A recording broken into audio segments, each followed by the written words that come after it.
How livable is Hamilton, Ontario, and what are the best neighborhoods to live in within Hamilton? Well, in today's video, we're taking a look at the Area Vibes website, seeing how livable Hamilton is as a whole, but also their recommended 10 best neighborhoods that are all based off of their patented livability score, which takes 9 factors into consideration, from the amenities to the commute times to cost of living to crime to employment to housing to schools and the overall neighborhood rating, and puts in an index out of 100. So in today's video, we're going to be going through exactly how Hamilton breaks down and has gotten its score of 88 on the livability index, but also breaking down each one of the categories that we just discussed and seeing where Hamilton thrives, where Hamilton maybe doesn't shine so well, and exactly my opinions and thoughts on these grades here. And I can tell you right now, I don't agree with everything on this website. So if you want to learn everything about what it's like living in Hamilton, Ontario, then make sure to hit the subscribe button.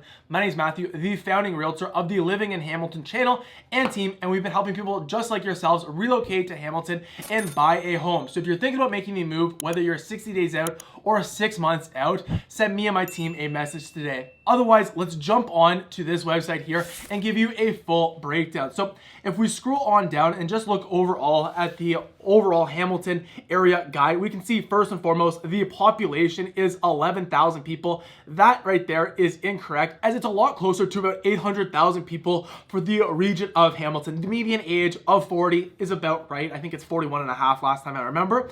And as we can see here, has some amazing amenities. The cost of living is a C-. We'll discuss more about that. Same with the crime, rated a C+. But first, let's jump on in and look at the amenities. So they broke the amenities down into 3 categories, which I actually do agree with the categories they broke it down: parks, entertainment, and food and drink. So if we first take a look at the parks that they are giving an A+ for Hamilton, to be honest, like, I know where a decent amount of these are, but 99% of the people that live in Hamilton would have no idea where the majority of parks are. Like, Myrtle Park is a very small park. I would agree the parks are an A+, but the parks that I would really recommend you go take a look at, and I have a video going over the top 10 parks in Hamilton, that will really be like Spencer's Gorgeous, beautiful, 50-point conservation area, the Devil's Punch Bowl, Confederation Park, Bayfront Park, Gage Park. Those are all much better parks than this here. Nonetheless, I do agree with the A+ on the parks. In terms of the entertainment, while like Tim Hortons Field does have a lot of opportunities, like the Hamilton Tiger Cats, the Forge FC, for the most part, like, I don't know how many people have visited the Canadian Football Hall of Fame. What I would say is Hamilton's entertainment is absolutely fantastic. I think it's only second behind Toronto, and really you have everything to do. You have a lot of bars, a lot of great breweries to enjoy, but also an amazing restaurant scene to go out, which really brings me on, I guess, to the final one, which is like the food and drink. And here we have a lot of like chain restaurants that are listed here, which is such a shame, as Hamilton has so many craft food spots that you can go get basically every cuisine you could be looking for. So overall, I do agree with the grade here of the amenities being an A+ in Hamilton. I just disagree a little bit with their examples in this one here. If you want to learn more about the amenities, hit the subscribe button. I talk about all of them in each one of the communities. Now, in terms of the commute time, here we can see that the drive to work was 34%, which is 6% lower than the Canadian average. Now, 5% take the public transit, 2% walk to work. I imagine you're not going to be able to walk to work. You might be able to take public transit. A lot of people, especially clients that are relocating outside of Toronto, love the Take the Go train in. Best one to take the GO train in is going to be Aldershot GO. It has the most amount of parking. We do have a few GO train stations really in Hamilton. You have West Harbour GO, which has very limited parking. You have Hamilton GO, and then soon to be completed Confederation GO, which will be out in Stony Creek, which will also be a great option. But in terms of right now, the most consistency is really going to be taking that GO train from Aldershot GO. And then in terms of driving to work, I'm actually surprised that this number is only 34%. I thought it would be a little bit higher, closer to 40%. And I can tell you, at least in terms of the commute times, like, it's fine. It's nowhere near driving like in Toronto, but if you're going outside of the Golden Horseshoe area, the Hamilton traffic commuting home is definitely going to be a pain in the ass. What sometimes would take maybe 20 minutes to get home from like Burlington, Oakville to Hamilton can take up to an hour, especially around that like 5 o'clock, 6 o'clock window. So that is kind of the overall view of the commute score. So I'd probably rate this like an A. You know what I mean? If we get a bit closer to Toronto, because assuming that's where the most amount of jobs are, or Kitchener Waterloo is another good option. We do have pretty easy access, especially if you live on the west side, like near Ancaster, Dundas, that offer you some great options just to hit the rural fields. So you're not ever really hitting the traffic unless you go on Highway 6. But yeah, that's the overall commute score. I'd probably rate that an A.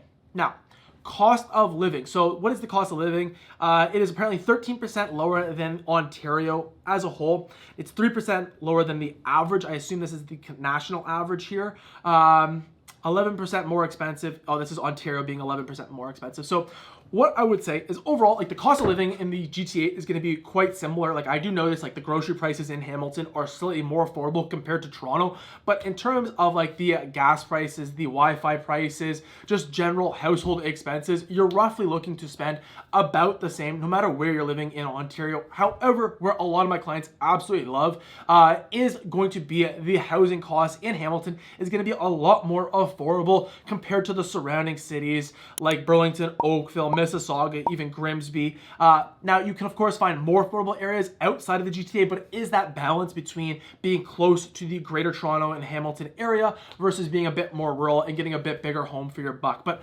overall, I would actually rate like the cost of living in Hamilton maybe being a B. Like there definitely has been rising housing costs just throughout the entirety of Canada, so there's no avoiding that. But in terms of it compared to the relative areas, I would give it like a B overall. Now, in terms of the crime rate, as you can see here, overall, it is 68% lower in Ontario, 77% lower than the national average. So overall is a very safe place to live based on these numbers here. But like any large city, this is really going to vary, and I would recommend doing additional research. I mean, the Hamilton has a great crime map that you'll actually get the real detail, because like if you're looking in one neighborhood versus another neighborhood, the crime rates are going to vary especially. So make sure to do your due diligence. What I can say here, it is definitely a sliding scale. There are going to be areas in Hamilton, like Toronto, like any large city, that is going to be a bit rough around the edges, where there's a bit more homeless population, a bit more drug problems, and theft, etc. However, you can find many areas where the crime rate is an A+ and fantastic to raise a family in. So recommend either just reaching out to a local that knows exactly where it is and having a more detailed conversation, or also taking a look at the Hamilton crime map for that here. This score can really vary. Now, in terms of the employment opportunities that are allowed, here we see that the median household income is $103,000, which is above the national average by 25%. 52% are in the labor force. I mean, other people are either retired, because we do have that growing aging population, which we are still seeing in Hamilton, but also we're seeing that the unemployment rate is at 4%. Now, overall, the majority of like employment sectors that you're going to be finding in Hamilton are going to be through like the education, either with Mohawk, McMaster, or other elementary and high schools throughout. But then you'll also have just a lot of great opportunity in the industrial factor, especially manufacturing, that steel, but also too in the healthcare factor, as there's a lot of hospitals, specialty clinics, as well as just general hospitals that are rated very highly in Hamilton as well, that offer some fantastic opportunities. Actually, I was even able to pull up the Statistics Canada and see that the labor force participation was actually at about 63%, but also the unemployment rate was a little bit higher, as you see here, at about 12%. Now, moving on to the next section of this Area Vibes website, we have the health and safety, and here we see we have some fantastic hospitals. I would agree with the vast majority of the areas. You got McMaster Sick Kids Hospital, the second best children's hospital in all of Canada, Juravinski Hospital, known for its great cancer research, and then you got the Hamilton General Hospital, St. Joseph Hospital, fantastic opportunities as well to find some of the world-class clinics and doctors, etc. In terms of the pharmacy, yeah, lots of access to pharmacies from the name brand ones like Shoppers Drug Mart to more family pharmacy runs as well. And then, of course, lots of doctors here to help out. Now, in terms of the housing prices, here we can see it was rated an A+, and this is what I mean by the cost of living. Considering it's very similar to Ontario overall, the housing being an A+, I think that being factored in, that being the largest housing cost is usually the largest living cost that most people have.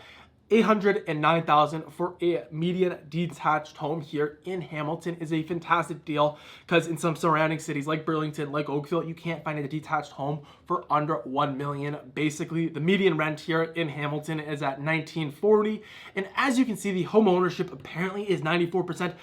I don't believe that at all, to be honest. I think I wouldn't even know what that number would be, but I would very much doubt that it's at 94%.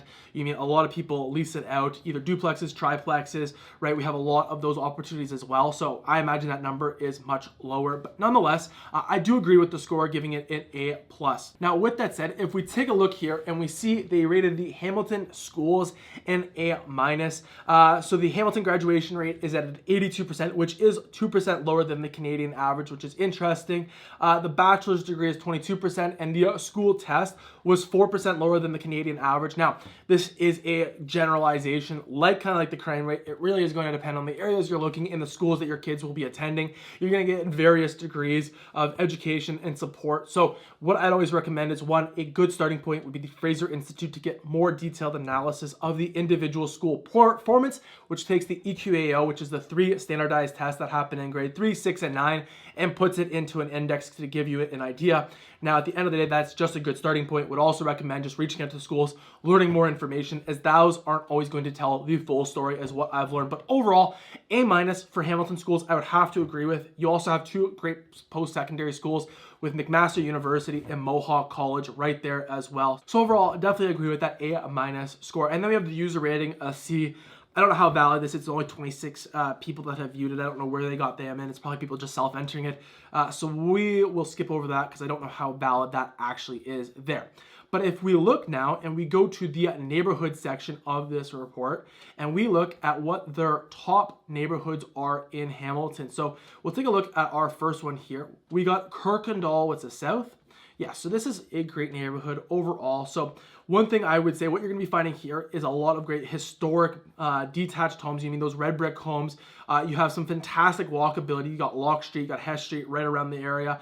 But you also are going to have some large homes, especially those estate manors right here, especially tucked in to the Niagara Escarpment, offering some fantastic opportunities as well as some great schools. So overall, definitely agree that this is definitely up there in terms of the livability. Now, the next one that was rated also a 91 in Hamilton is Hill Park. Now, this one here was on the Hamilton Mountain, as you notice, smack dab in the middle. So it has a lot of great amenities close by. The public transit's absolutely great because you're pretty much in that grid system and there's just a lot connecting to it. The housing here is going to be a lot more affordable compared to Kirkendall, while still also having a great amount of schools that are good, healthcare that's close by, and low crime rate as well. So I definitely have to agree. I love the Hamilton Mountain as another option. And actually, this next one here was also rated a 91, just a little bit more to the west, on the west side. It's in the Mohawk neighborhood, literally where Mohawk College is. As you can see, pretty much had an A+ for everything except for the cost of living. Reason why that is you know, I mean, some of the most expensive real estate you're going to be finding on the Hamilton Mountain is going to have some stunning views from the Hamilton Escarpment, and you're definitely going to be finding some here. Other than that, another great area overall to take a look at and think about. Then the next one that was rated also a 90 was this one here on the Delta West. So this is just more really like central Hamilton, kind of East Hamilton is kind of on the border. You get Gage Park here, a fantastic park to enjoy. This is going to be like kind of like the Kirkendall style homes, just a little bit smaller, a little bit more affordable. Still a fantastic opportunity for young professionals that are looking to raise a family, get their first detached home. Fantastic opportunities. You have a fantastic donut spot, Cafe Bath, go there with some of the best sourdough donuts as well. As you can see, overall it was rated A+ basically across the board. Cost of living, again, a C+. I think that's just what they're going to be because, you know, I mean, living in Canada is somewhat expensive. Then in 5th place, we had this neighborhood here, which I actually even don't know where this neighborhood is on Hamilton. Yeah, where are you? Interesting. Let's see, number 1. Oh, Dundas, I would not call this. This is where, like, Pleasant Valley, essentially. Yeah, so I would call this Dundas. Now, I like this area a lot. In terms of, like, the livability with a lot of amount, it depends where you live, right? Like, closer here, you have a great plaza to choose from, including one of the best bagel spots of all time, the Old Bagel House.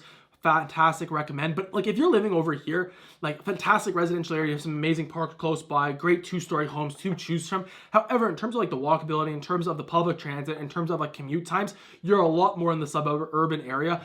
So this one here, while I do like the area of this part of Dundas, overall, do I rate it a 90 because it does lack some of those other areas? You know what I mean? I think there's some other areas that would have more of those check boxes when it comes to the amenities, especially in terms of the shopping. Also here, there are no schools here. You're going to be bused. You know what I mean? A little caveat there. So schools are good. It's just not within that region as well. Now, the next one that was rated high here on the list was this one here, Westdale North. Now, this here is literally located right beside McMaster. It's a little bit out of the way. Westdale's right here. Westdale North is more tucked in here. We're going to find some fantastic homes here, really built in from the early 1900s. Fantastic walkability. You got the Westdale Village right here. As you can see, quick and easy access to the 403 as well, which when I'm thinking about, you know, I mean, commuting into Toronto and you're having to drive on a daily basis, would highly recommend trying to stick to the west side if possible, as I find the 403 just runs a little bit faster than the QEW most of the time. Sometimes you mean that it's not true, but for the most part, the 403 usually runs a little bit better. Then this next neighborhood, which is also rated highly, is Creighton West, out in, what's this, the Dundas area again. I mean, me and the area vibes clearly have different names for these neighborhoods here. But again, you know, I mean, this one here are going to be a lot closer to the schools. You mean the schools are on Governor's Road right here. Parks are going to be a little bit fewer and farther between. Same with shopping. Like you'll have in a little plaza here, but really the true joy, it would be really downtown Dundas is what you're going to enjoy, with some many great local gems to enjoy. So, you know what I mean? So amenities, sure, C+ within terms of walking distance. However, if you drive down to downtown Dundas or you drive out to like the west side of Hamilton, you can find some fantastic amenities to choose from. And then in 8th place was Centermount, back on the Hamilton Mountain, kind of close to the other areas. We were looking at Hill Park and Mohawk being right here. You know what I mean? This one here, you're gonna be right on Concession Street. So again, many great local gems to choose from, including my favorite sub spot, Speedy Subs. But then you also got the Sam Lawrence Park for some fantastic views over Hamilton and some good schools. Now this area here is fantastic for first-time home buyers. It's gonna be some of the more affordable detached homes in all of the Hamilton Mountain. You know what I mean? We got those wartime bungalows, those 2-3 bedrooms, 1 to 2 bathroom bungalows. I know a lot of my first-time buyers are absolutely loving because they also have no condo fees, but also a bit easier to maintain. And then the next one, which was in 9th place, rated an 87 in terms of the livability score, was out here on really like the southwest side of the Hamilton Mountain, really bordering Ancaster, essentially speaking. This area here, you mean, it's fantastic. I would agree. One, because you're going to see some great appreciation, because Ancaster, I know a lot of clients want to move to Ancaster, but it's too expensive. So then, you know, we look out to the west side of the Hamilton Mountain, because you basically are accessing everything Ancaster has to offer you here as well, including the Ancaster Meadowlands Shopping Center right here that has a Costco, has a great dog park, basically has every shop under the moon, from a golf town, a Home Depot, an Indigo, a Cineplex, and more. So could not agree more that this is a great option to choose from. And then rounding out what they review, the top 10 neighborhoods in Hamilton, is Sydneyham. This is out in Dundas again. So like I actually, in my opinion, would rate this area in Dundas higher than the last two areas in Dundas, in my opinion. Yes, the cost of living is going to be a little bit more. You know, I mean, the homes here are going to be a little bit on the bigger side. However, with that said, like you are within walking distance to the Dundas driving park. You're within walking distance to downtown Dundas, offering all the great shops we just talked about. And you have great heritage buildings here as well, tucked into the Niagara Escarpment. An absolutely fantastic spot to live. So overall, like I do agree, all these areas here are fantastic to live in Hamilton. However, if you want to learn what my personal recommendations are for you, I recommend going to take a look at my pros and cons, breaking down each one of the regions of Hamilton to best determine what neighborhoods are right for you. So you can find that video right here. Otherwise, I hope you have a great day.